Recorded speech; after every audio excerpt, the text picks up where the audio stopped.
자, 지혜서 특강 11번째 주 세 번째 시간 시작합니다. 여러분들 책에 다 내용이 잘 나와 있으니까 책을 참조하시고 쭉 넘어가세요. 제가 이제 시간을 끌었을 때부터 여러분들은 직감을 하셨어야 합니다. 이거 우리가 책 내용은 스스로 읽어야 되겠구나. 이제 자, 174쪽 넘어오시면 그 전체 내용 가운데 174쪽 네 번째 줄 전체 내용 가운데 가장 유명한 시가 24장이다. 그래서 24장의 내용을 제가 이제 아까 말씀을 드린 거고요. 그 다음에 넘어오세요. 175쪽 넘어오시면 세 가지 이제 이 실학서에서 얘기하는 그 지혜 특징, 잠언서 정경에서 얘기했던 지혜와는 조금 이제 다른 특징들이 이제 세 가지 요점을 지적할 수 있다. 175쪽 첫째, 잠언보다는 인격화된 지혜는 하나님 말씀의 문학적 표현으로 더욱 부각된다. 이게 이제 아까 이제 24장 통해서 이제 나타나는 얘기인데, 지혜는 나는 지극히 높으신 분의 입으로부터 나왔다. 이게 24장 3절 전반절에서 나오는 거예요. 그래서 지혜는 하나님의 말씀으로 딱 나타나는 거예요. 아주 분명하게 표현해요. 직설적으로 지혜는 곧 하나님의 말씀이 되는 거고요. 말씀이 어떻게 하나님의 지혜로 나타나는지, 그리고 지혜가 창조와 율법에서 어떻게 드러나는 걸 보여준다. 자, 보세요. 그래서 지혜, 창조, 율법이 이제 하나가 됩니다. 통합됩니다. 이 실학서 24장에서는 말씀과 지혜는, 그리고 이게 신약 성경에서도 결합된다. 이게 나오는 거예요. 그러니까는 신약 성경에 그 지혜의 말씀들이 나타나게 되는 중요한 기여를 이 신구약 중간 시대에 이 실학서가 하고 있는 거예요. 그러니까 이 실학서가 되게 의미가 있어요. 아주 가치가 있는. 그래서 요 실학서를 가만히 볼 때 구약의 잠언의 지혜, 구약의 이제 욥기 전도, 이제 잠언의 지혜가 이제 더 대표적인데, 잠언의 지혜가 신약 성경에 어떻게 연결되고 있는가, 요거를 추적할 수 있는 거예요. 요 실학서를 통해서. 아주 중요한 내용이죠. 지혜, 창조, 율법, 이걸 이제 통합했다 말씀드렸고, 말씀과 지혜는 신약 성경에서 여전히 결합된다. 특별히 요한복음 1장. 그 다음에 두 번째 특징, 지혜는 보편적이며 인간 역사에서 능동적인데, 특히 이스라엘의 역사에서 활동적인 것은 지혜가 성전을 자기의 거처로 삼았기 때문이다. 이거 되게 중요한 내용이 이따가 이제 제 책에서도 얘기하는데, 이 지혜가 곧 하나님의 말씀이고, 이 지혜가 이제 태초에 지혜가 있었고, 이제 잠언서까지 보면은 태초에 지혜가 있었고, 그 지혜가 하나님께서 창조하신 이 세상 속에 거하면서 인간과 더불어 즐거워했다. 이게 이제 잠언서 8장 30, 31절에 나왔죠. 근데 거기서로만, 잠언은 거기서 끝났거든. 근데 더 이제 이 실학서의 인격화된 지혜 여인은 이제 그가 이 인간의 세상에 있다가 굳이 이스라엘의 역사에 들어오는 거고, 굳이 예루살렘 성전을 자기의 거처로 삼았다는 것까지 나와요. 그러니까 그만큼 그것이 곧 하나님의 모세 율법 말씀이고, 그 율법 말씀은 곧 지혜가 그렇게 율법으로 형상화돼서 성전에, 그 지성소에 거했다. 여러분들, 지성소의 법계 안에 뭐가 있어? 모세의 두 돌판. 그런 의미로까지 쫙 연결이 되는 거고요. 셋째, 유명한 구절인 23절에서 지혜와 율법이 동일시된다. 자, 그 유명한 구절을 읽어드리겠습니다. 집에서 24장 23절. 이 모든 것은 지극히 높으신 하나님의 계약의 글이고, 이 모든 것이 이제 성경의 모든 전승을 얘기해요.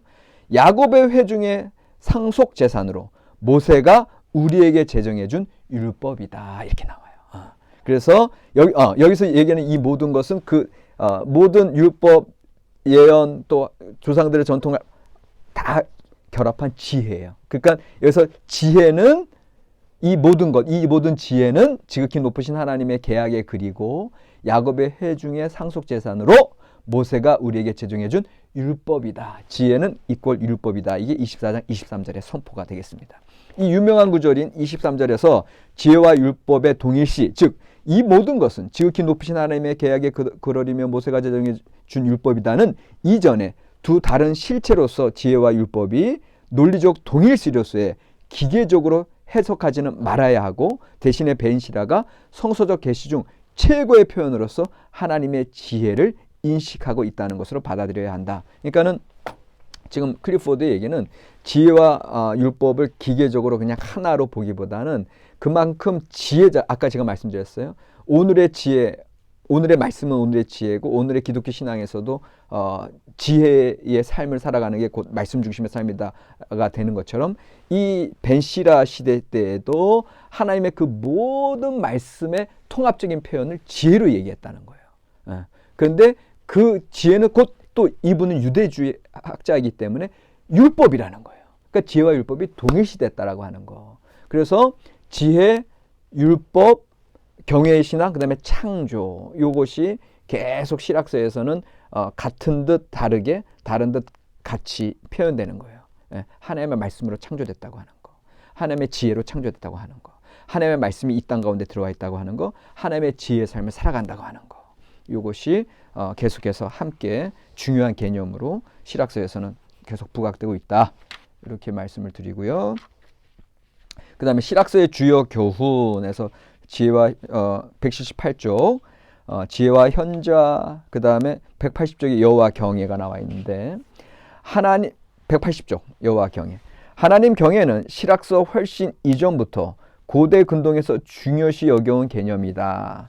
이 개념은 자기 이해의 한 부분으로서 신들이 독점적으로 자신들을 위해 만든 세계에서 한 개인이 자신의 위치를 자각할 때 나타난다. 그러니까는 이 두려움이라고 하는 것은 사실은 고대 근동의 그 신들에 대한 두려움, 그게 들어왔는데, 이러한 자각은 신들의 통치를 존중하고 인식하는 삶으로 이끈다. 이게 고대 근동에서 신들에 대한 경외, 두려움이라면은, 이게 이제 잠언에서는 여전히 그런 두려움의 요소가 있으면서 동시에 그 두려운 하나님의 지혜의 접근 불가뿐만 아니라 접근 가능까지도 이제 잠언서에서는 묵상하고 있다는 거고, 벤시라가 이제는 이제 잠언서에서 이 벤시라까지 가서는 이 덕목을 다른 이들보다 더 강조하면서 그것이 이제 율법의 두려움, 경외의 말씀으로 이제 가게 되는 겁니다.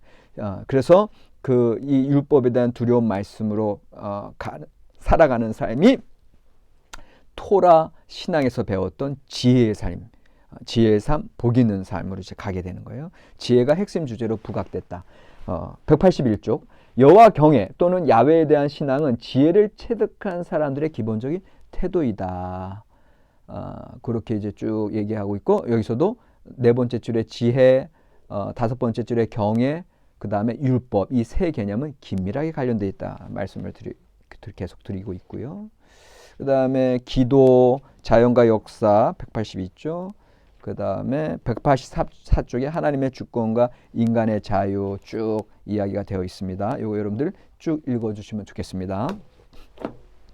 자, 이 책으로 여러분들 오셔서, 여러분들 이 책은 제가 지난 학기에도 좀 강조할 때 말씀드렸는데, 이게 요 책은 제가 이게 여기 16,000원으로 되어 있는데, 우리 연합신학원 연신원 사무실에 지난 학기에 제가 한 10권 갖다 놨어요. 그래서 이제 10,000원에 이제 그 드리라고 제가 말씀드렸는데, 제가 지난번에 보니까 5권 나가는데 5권이 아직 남아 있어요. 그러니까 혹시 요거 이제 필요하신 분들은 연신원에서 그렇게 구입하셔도 좋고, 아니면 그냥 온라인으로 이제 구입하셔도 되는데, 연신원에서 이제 제가 이제 5권 구비한 게 있으니까 학교 오실 때 또 구입하시면 좋겠습니다. 자, 요 책에서 벤시라를 다루는 부분은 4장이에요. 115쪽. 이 4장에 이 마카비 항쟁 시대 때, 이게 여기서 198에서 140년이다 시기를 써놨잖아요. 근데 벤시라는 언제 쓰여졌다? 180년. 그리고 180년대. 그리고 이 마카비 항쟁 전이라고 말씀드렸어요.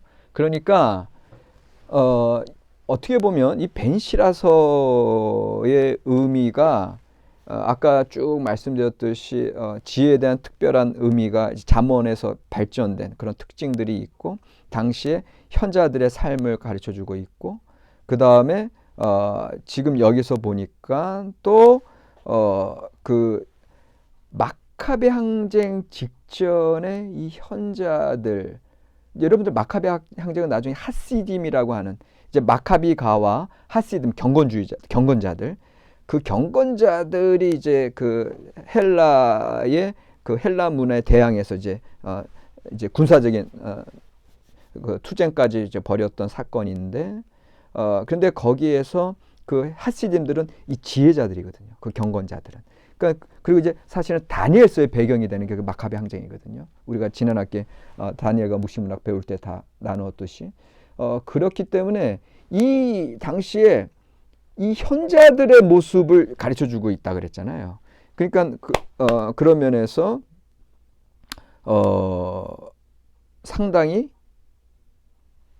요 부분을 중시해서 보셔야 되고 그다음 지금 제가 지금 그 벤시라 요 시락스의 그 중요한 가치, 중요한 의미를 제가 지금 말씀드렸잖아요. 그러니까 아까 책에서 3가지 나왔고 지금 여기서 제가 1가지 더 얘기하는 거예요. 그러니까는 책에서는 그 잠언의 지혜의 관념이 어떻게 발전됐나 이제 그런 것을 이 외경에서 벤시라에서 신구약 중간 시대 가르쳐 준다는 거. 그다음 당시의 현자들의 삶에 대해서 현자들의 가치에 대해서 이제 얘기해 주고 있다는 거. 그다음에 신구약 중간 시대 구약의 잠언 지혜 전승이 어떻게 복음서에 신약 성경의 그 지혜 교사로서 또 지혜의 가르침으로 들어가고 있는지 그것도 연결해 주는 게 요거고. 그다음에 이제 네 번째로 얘기할 수 있는 게 마카베 항쟁 시대를 준비시켜 줬다. 이게 이제 이 책 내용 보면 나오는데 이제 그걸 구체적으로 좀 이제 쭉 보려고 하는데 119쪽에 보면 1 마카베 항쟁의 준비가 돼 있어요. 119쪽 마카베 항쟁의 준비.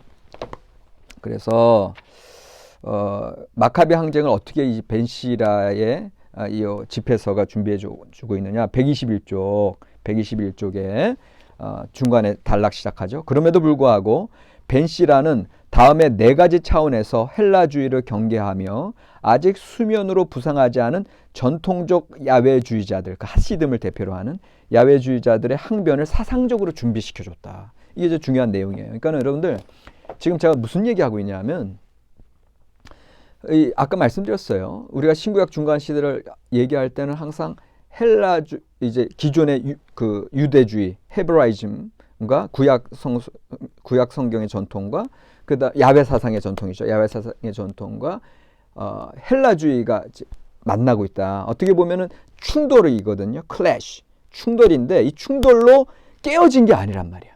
야훼 사상이. 오히려 충돌이 아니라 오히려 통합적으로 가고 있어. 그러면서 이것이 쭉 신구약 중간 시대에 거쳐서 신약 성경까지 흘러가고 있거든요. 그러니까 그것에 이제 기여한 바가 이 현자들이라 그랬잖아요. 그래서 지난번에 전도서 얘기할 때도 전도서의 생존 방식 해가지고 오히려 어떤 회의주의적인 사고들, 오히려 부정을 통해서 야훼 사상이 오히려 더 긍정적으로 나타났다. 이제 이런 얘기 했잖아요. 이제 그런 관점에서 이 실학서도 그런 실학서의 생존 방식이 있는 거예요. 통합적인 사고 방식이 있는 거예요.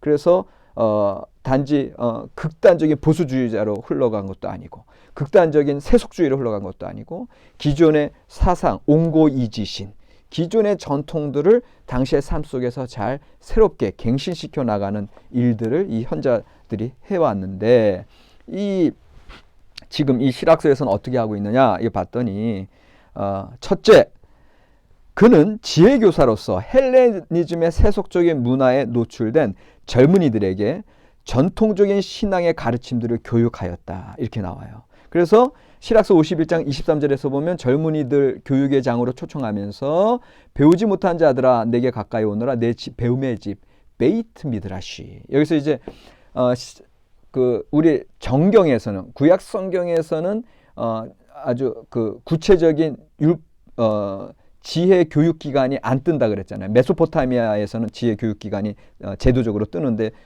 거기선 우리 구약성에서 그 흔적이 없는데 이 외경서에 와서는 이제 베이트 미드라시 가르침의 집, 배움의 집이 구체적으로 떠요. 그래서 율법 교육 기관 내지는 지혜 교육 기관이 있었구나. 요거를 이제 배움의 집 알 수 있다라는 거고 그만큼 지혜 교사가 당시에 이 지혜의 통합적인 가르침들을 여전히 가르쳐 주고 있었다. 젊은이들에게. 나중에 이 젊은이들이 이제 마카베 항쟁의 하시딤으로 이제 나타나고 있는 거고요. 그다음에 이들이 나중에 이제 쿰난 공동체에도 영향을 주는 거 쭉 나오고, 그다음에 122쪽에 둘째, 벤시라는 셀류코스 치하의 헬레니즘. 그러니까 여러분 셀류코스 왕조하면 이게 헬라 제국이 여러 왕조로 나뉘어지는데 어떤 그리스 제국으로 생각하시면 되고, 특별히 셀루쿠스 치하의 그 안티오코스 에피파네스, 안티오코스 4세 때 이 마카베 항쟁이 이제 168년에 이제 크게 일어나게 되거든요. 셀루쿠스 치하의 헬레니즘 시대에 이미 전통적 가르침으로부터 동떨어진 율법 폐기의 세속 문화를 의식하고 있다. 여러분들, 이렇게 젊은이들이 당시에 이제 이 헬라주의의 흐름이 쫙 흘러 들어오면서 이 헬라주의가 매력이 있거든. 그러니까는 세속 문화로 들어가면서 정통적인 이 율법 전통, 이 지혜 전통을 이제 버리게 되는 그런 상황이 발생하는 거죠. 벤시라가 배교자들의 가문을 지적하고 있고, 그러니까 이런 속에서 여전히 아까 말씀드렸어요. 벤시라는 극단적인 보수주의도 아니고 극단적 세속주의도 아니다. 이 극단적 세속주의에 흘러들어가지 않게 예언자적 목소리로 율법을 떠난 자들에게 심판을 선포하면서 하나님의 율법의 말씀, 하나님의 그 말씀을, 그 지혜를 붙들고 있었다라는 거. 이런 선포를 하면서 이와 같은 논조들이 123쪽에 밑에서 세 번째 줄, 이와 같은 논조는 아직은 본격적으로는 불거지진 않았으나 후에 일어날 반헬라적 투쟁을 준비한다. 이런 것들을 이제 여기서 지적하고 있고, 그 다음에 세 번째 124쪽에 셋째, 벤시라는 히브리 지혜전승의 인과응보적 교리를 새롭게 해석한다. 그래서 이후 마카비 가문의 항쟁에 사상적 기반을 제공했다는 거거든요. 이 인과응보 교리는 여러분들 욥기에서는 기존의 인과응보 교리에 대한 반인과응보적 교리를 얘기하면서 창조신학적으로 그걸 풀어냈어요. 그런데 이 벤시라에 이르러서는 그 인과응보 교리가 어떻게 가냐 하면은 헬라 문화가 들어오면서 이제는 영육 이분론 사상을 이제 깨닫게 되면서 이제 그 하나님, 이제 그 인과응보라고 하는 것이 단지 교리적으로 그치는 것이 아니라 궁극적으로 하나님께 그 인과응보, 최종적으로 하나님의 보상과 심판을 하나님께 돌리게 되고요. 여러분들, 마카비 항쟁 시대 때 이들은 하시딘들, 그 경건주의자들, 이들은 율법을 지키는 것으로 자기의 생명까지도 그저 헌신하는 그런 일들이 나타나거든요. 예를 들면 여러분들 많이 들으셨겠지만 그 헬라 군사들이 이들이 율법에 충실한 자들임을 알고 안식일날 공격을 하잖아요. 그러면 초기에, 마카베 항쟁 초기에는 안식일날 이들은 무기를 들 수 있어 없어? 활동을 할 수 있어 없어? 참 바보같이 가만히 있다가 죽는 거야. 칼과 창을 들이대는 헬라 제국 사람들 앞에 방어를 하지 않아. 이들이 경건주의자들이에요. 이들이 이제 경건주의라기보다는 경건자들이에요. 하시딘들이에요. 말씀을 그대로 믿는 자들이에요. 그러니까 얼마나 그러니까는 이들의 말씀 순종은 오늘 우리가 말씀 순종하는 것과 비교할 수가 없죠. 자기의 목숨을 그대로 내놓는. 어떻게 보면 참 바보 같은데도 불구하고 그만큼 그 전지전능한 이 창조주 하나님의 그 말씀에 대한 그 권위, 이것을 그들의 생명을 두고서 지켰던 사람들이 이 마카비 항쟁의 사람들이고, 이제 이들이 초기에는 그랬다가 하나님 앞에 이제 기도하고 회의를 거쳐서 당분간은 왜냐하면 완전히 다 전멸 위기에 처해지니까 이 하나님의 율법을 지키는 자들이, 그래서 이제 한시적으로 이제 이 전쟁에 관한 이제 안식일의 규정을 이제 어기면서 전쟁하도록 이제 이들이 이렇게 의논하고서 이제 끝까지 이제 항쟁해서 나중에 이제 164년에 결국은 헬라 제국을 물리치고 그들의 이제 소위 하스몬 왕조를 이제 세우게 되면서 이 마카베 가의 이제 그 아들들이 이제 그 가문이 그 대제사장을 겸하면서 63년 그 폼페우스 로마 장군에 의해서 멸망하기까지 한 90여 년간 100년간 이제 하스몬 왕조가 이제 지속되는 게 이제 중구약 중간 시대인데, 그만큼 인과응보 교리를 이제는 이들이 어떻게 생각하냐면은 그렇게 죽음까지 순교자적인 신앙까지 갈 수 있었던 건 뭐냐면 물론 묵시 신앙의 영향도 있고 또 이때 당시에 인과응보 교리를 더 강화시킨 거야. 그래서 철저하게 우리가 죽어도 이제 천국 개념이 생겼으니까 영적인 개념이 생겼으니까 영적인 세상에 가서 하나님의 보상을 받는다. 그리고 지금 우리에게 칼과 창을 이두르는 저들은 이제 그들이 지금에 와서는 지금 현실 세상에서는 승리하는 것으로 보이나 그들은 영원한 심판을 받을 수밖에 없다. 내세에서. 그러니까 이런 내세 사상이 인과응보 교리에 아주 큰 어떤 강화를 시키는 게 이제 이 벤시라에서 이제 그 사상적인 그런 발전을 이제 우리가 볼 수 있어요. 그래서 125쪽에 맨 밑에서 둘째 줄 보면 하나님 스스로가 의로운 보응의 강력한 원천임을 신학적인 원리로서 강조한다. 이제 이렇게 하나님께서 반드시 내세에 있어서까지도 보상하시고 심판하신다. 이게 인과응보 교리가 강화됩니다. 그다음 126쪽 보면 끝으로 중간에 126쪽 하나님의 보응 교리와 관련하여 더 확장된 논의가 바로 신종론의 문제이다. 벤시라는 신종론 문제에 대한 전혀 다른 새로운 해답을 제공함으로써 악인과 선인의 삶을 명백히 구분해주고 있다. 그래서 거기서 한 너다섯 줄 내려오면 바로 앞에서 살펴본 것처럼 벤시라가 하나님을 스스로 친히 보응하시는 분이라고 이해하고 있기 때문에 세상의 모든 것, 곧 선뿐만 아니라 악도 하나님으로부터라는 결론에 도달할 수밖에 없다.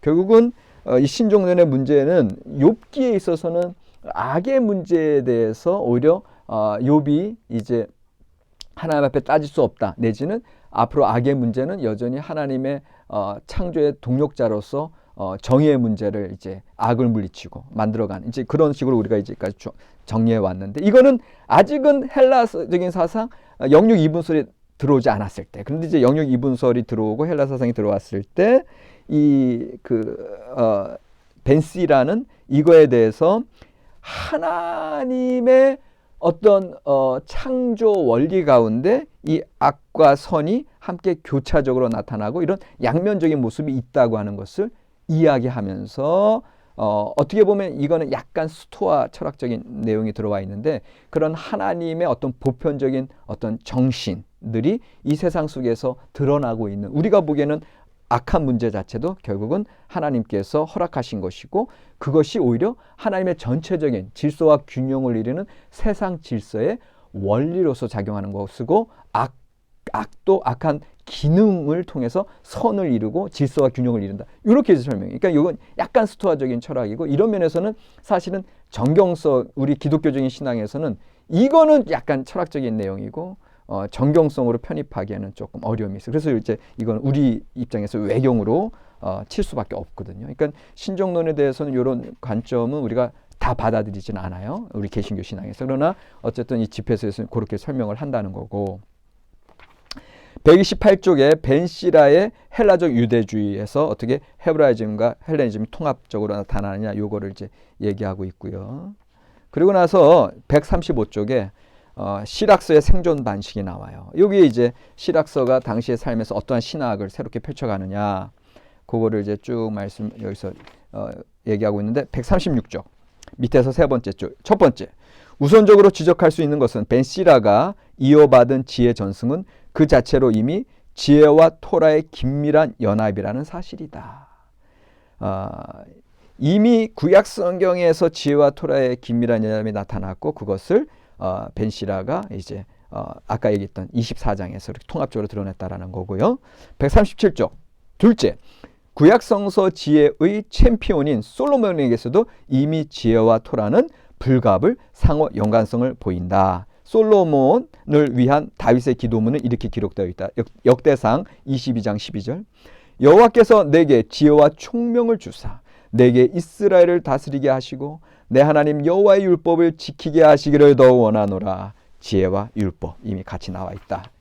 그 다음에 138쪽에 넘어가면은 인용문 아래 시편 또한 토라 중심의 지혜를 가르침을 증언하고 있는 거 이와 같이 지혜와 율법은 히브리 문학적인 전승 발전에 있어서 뗄래야 뗄 수 없는 관계다. 이걸 계속해서 이제 살펴보게 되고요. 세 번째, 이러한 전승의 흐름 중에 138쪽 맨 밑에 줄이에요. 이러한 전승의 흐름 중에 벤시라에 이르러서 비로소 지혜와 율법의 통합이 부각될 수 있었던 요소 중 하나는 제2성전에 대한 변증과도 관계가 깊다. 왜냐하면 제2성전 시대는 솔로몬 성전에 비해서 많은 게 부족했고요. 가장 큰 문제는 법궤의 부재였다. 솔로몬 성전에는 법궤가 있었지. 근데 법궤가 여러분들 잃어버린 법궤를 찾아 인디아나 존스, 레이더스에 보면 이게 이제 이 성경에서 이제 성경의 내용들을 모티프로 이제 영화들도 나오는 건데, 그러니까 제2성전에는 분명히 법궤가 없어. 그래서 이 지혜와 율법의 통합이라는 걸 강조하면서 아까 말씀드렸잖아요. 지혜가 예루살렘 성전을 자기의 거주지로 삼았다라고 하는 것은 법궤, 말씀, 하나님의 말씀으로 상징되는 법궤가 없는 제2성전 시대 때 지혜가 이제는 하나님의 말씀을 그 율법의 그 법궤를 법궤가 상징하는 하나님의 말씀을 대체하는 거죠. 예.